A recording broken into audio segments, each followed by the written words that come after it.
है। तो सबसे पुरानी स्मृति मनुस्मृति है। मनुस्मृति के लेखक कौन है? मनु है। अगला प्रश्न है, सिंधु घाटी सभ्यता किस युग की सभ्यता थी? तो सिंधु घाटी सभ्यता जो थी वह कांस्य युग की सभ्यता थी। अगला प्रश्न है, पाकिस्तान में सिंधु नदी को किस उर्दू नाम से संबोधित किया जाता है?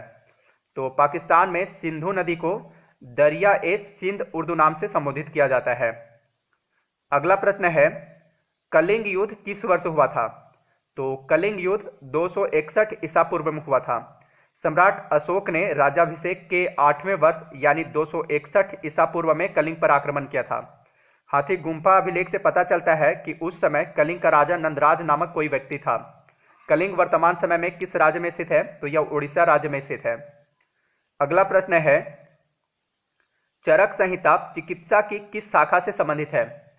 तो चरक संहिता जिसकी रचना की है चरक ने, इस पुस्तक का संबंध आयुर्वेद से है। ठीक है, चरक संहिता चिकित्सा की किस शाखा से संबंधित है? आयुर्वेद से संबंधित है। चरक किसके राजवैद्य थे? तो चरक जो है ये कुषाण शासक कनिष्क के राजवैद्य थे। अगला प्रश्न है, सिंधु सभ्यता का पतन नगर यानी बंदरगाह कौन सा था? तो सिंधु घाटी सभ्यता का बंदरगाह कौन सा था? लोथल था। ठीक है, लोथल वर्तमान में कहां स्थित है? तो यह गुजरात राज्य में स्थित है। अगला प्रश्न है, पुराणों में सबसे प्राचीन एवं प्रमाणिक पुराण कौन सा है? तो वह है मत्स्य पुराण। पुराणों में सबसे प्राचीन एवं प्रमाणिक पुराण मत्स्य पुराण है। कुल पुराणों की संख्या कितनी है? 18 है, यानी कुल 18 पुराण है। ठीक है, अगला प्रश्न है, ऋग्वेद का कौन सा मंडल सोम देवता को समर्पित है? तो इसका आंसर है 9वां मंडल। देखिए ऋग्वेद में कुल 10 मंडल हैं, जिनमें 9वां मंडल जो है वह सोम देवता को समर्पित है। अगला प्रश्न है, किस वेद में बलि सूत्रों का उल्लेख किया गया है? तो बलि सूत्रों का उल्लेख अजुर्वेद में किया गया है।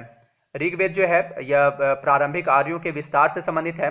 सामवेद यह संगीत से संबंधित है। सामवेद को भारतीय संगीत का जनक कहा जाता है। अथर्ववेद यह जादू टोना अंधविश्वास वशीकरण इत्यादि से संबंधित है। अगला प्रश्न है, महमूद गजनवी के सभी आक्रमण में सर्वाधिक महत्वपूर्ण आक्रमण कौन सा था? तो वह था सोमनाथ मंदिर पर आक्रमण, जो कि 1025 से 1026 ईस्वी के बीच आक्रमण किया था। देखिए महमूद गजनवी ने भारत पर कुल 17 बार आक्रमण किया था, जिसमें सर्वाधिक महत्वपूर्ण आक्रमण कौन सा था? सोमनाथ मंदिर पर आक्रमण था। अगला प्रश्न है, दिल्ली सल्तनत पर बैठने वाला एकमात्र हिंदू से परिवर्तित हो मुस्लिम व्यक्ति कौन था? तो दिल्ली सल्तनत पर बैठने वाला एकमात्र हिंदू धर्म से परिवर्तित मुसलमान नसीरुद्दीन खुसरो था। ठीक है, नसीरुद्दीन खुसरो शाह था। इसने गद्दी पर बैठने के बाद पैगंबर के सेनापति की उपाधि धारण किया था। नसीरुद्दीन खुसरो शाह यह खिलजी वंश के अंतिम शासक कुतुबुद्दीन मुबारक शाह का प्रधानमंत्री था। अगला प्रश्न है, हम्पी किसकी राजधानी थी? तो हम्पी विजयनगर साम्राज्य की राजधानी थी। हम्पी वर्तमान में किस राज्य में स्थित है? तो यह वर्तमान समय में कर्नाटक के बेल्लारी जिले में तुंगभद्रा नदी के किनारे स्थित है। विजयनगर साम्राज्य की स्थापना किसने की थी? तो विजयनगर साम्राज्य की स्थापना हरिहर एवं बुक्का नामक 2 भाइयों ने की थी। कब की थी? 1336 ईस्वी में की थी। ठीक है, और किसके शासनकाल में की थी? तो मोहम्मद बिन तुगलक के शासनकाल में की थी। अगला प्रश्न है, तेनालीराम विजयनगर साम्राज्य के किस राजा के दरबार में राजकवि थे? तो प्रसिद्ध कवि तेनालीराम विजयनगर साम्राज्य के राजा कृष्णदेव राय के दरबारी कवि थे।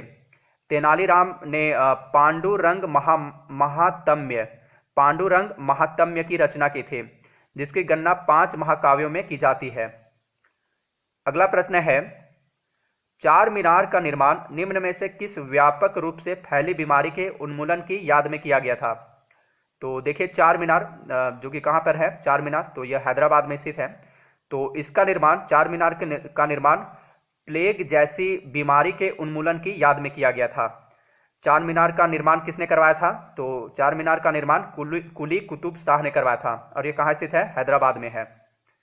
अगला प्रश्न है, तुलसीदास किसके समकालीन थे? तो प्रसिद्ध कवि गोस्वामी प्रसिद्ध कवि और संत गोस्वामी तुलसीदास, यह जो थे यह सम्राट अकबर के समकालीन थे। तुलसीदास ने लगभग 25 ग्रंथ लिखे, जिनमें रामचरितमानस तथा विनय पत्रिका सर्वोत्तम है। रामचरितमानस की रचना तुलसीदास ने किस भाषा में की थी? अवधी भाषा में की थी, अवधी भाषा में। अगला प्रश्न है, कौन से गुरु को औरंगजेब ने फांसी दी? तो इसका आंसर है गुरु तेग बहादुर को। गुरु तेग बहादुर सिखों के 9वें गुरु थे। इन्हें औरंगजेब ने फांसी दे दी थी क्योंकि उन्होंने इस्लाम धर्म स्वीकार करने से इनकार कर दिया था, इसलिए इन्हें औरंगजेब ने फांसी दे दी थी। अगला प्रश्न है, मिर्जा गालिब किस सम्राट के समय में थे?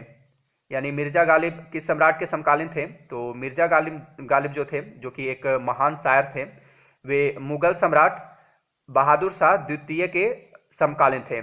बहादुर शाह द्वितीय को बहादुर शाह जफर के नाम से भी जाना जाता है। मुगल वंश का अंतिम शासक कौन था? तो वह था बहादुर शाह द्वितीय। अगला प्रश्न है, भारत के प्रसिद्ध मयूर सिंहासन को कौन लूट कर ले गया था?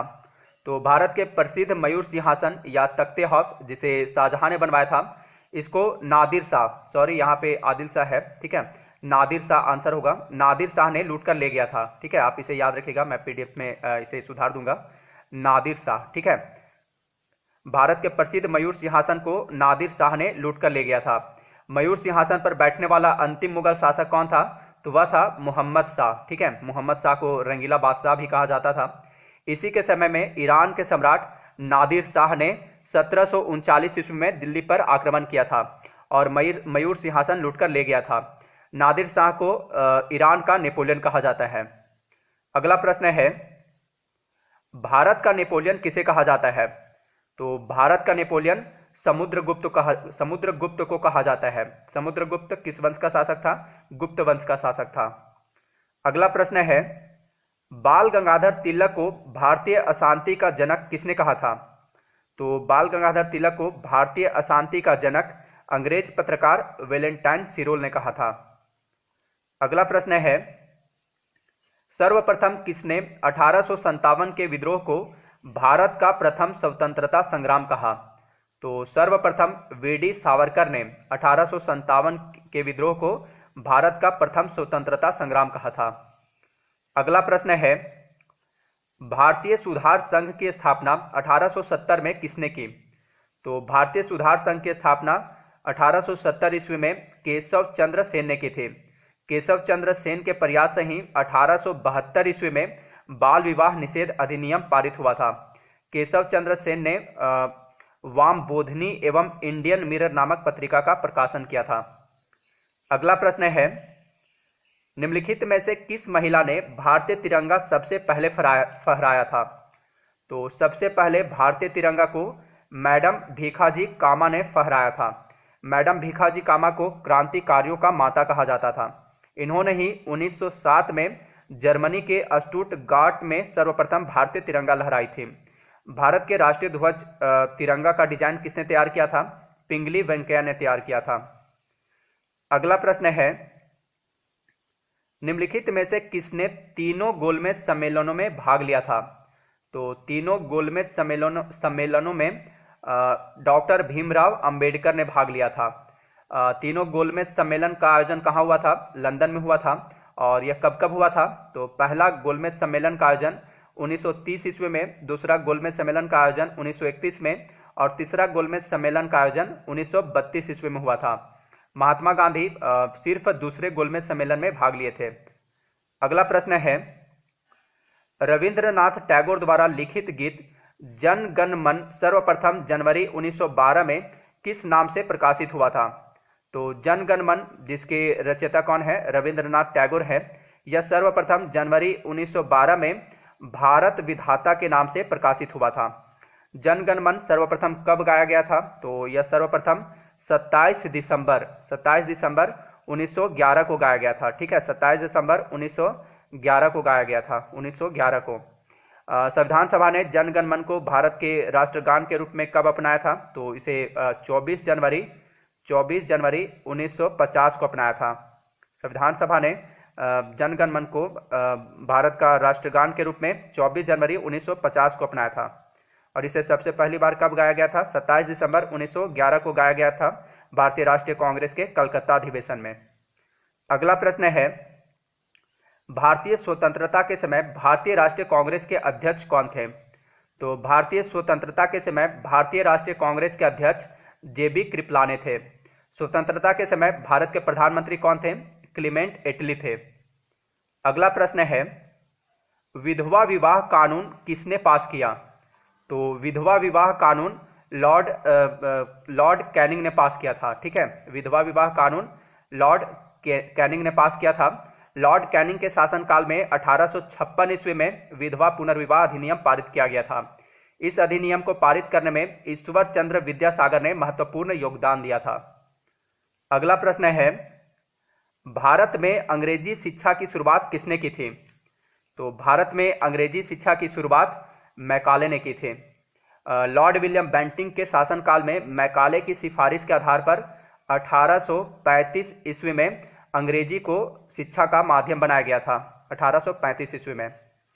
अगला प्रश्न है, निम्नलिखित प्रधानमंत्रियों में से कौन भारत की आजादी के बाद पैदा हुआ था? तो इसका आंसर है अभी वर्तमान प्रधानमंत्री नरेंद्र मोदी। ठीक है, नरेंद्र मोदी जो है भारत के एक ऐसे प्रधानमंत्री हैं जिनका जन्म भारत की आजादी के बाद हुआ है। प्रधानमंत्री नरेंद्र मोदी का जन्म कब हुआ था? तो इनका जन्म 17 सितंबर 1950 को हुआ है। 17 सितंबर 1950 को। ठीक है, 1950। अगला प्रश्न है, और इस वीडियो का last question, all India Muslim league की स्थापना किस वर्ष हुई थी?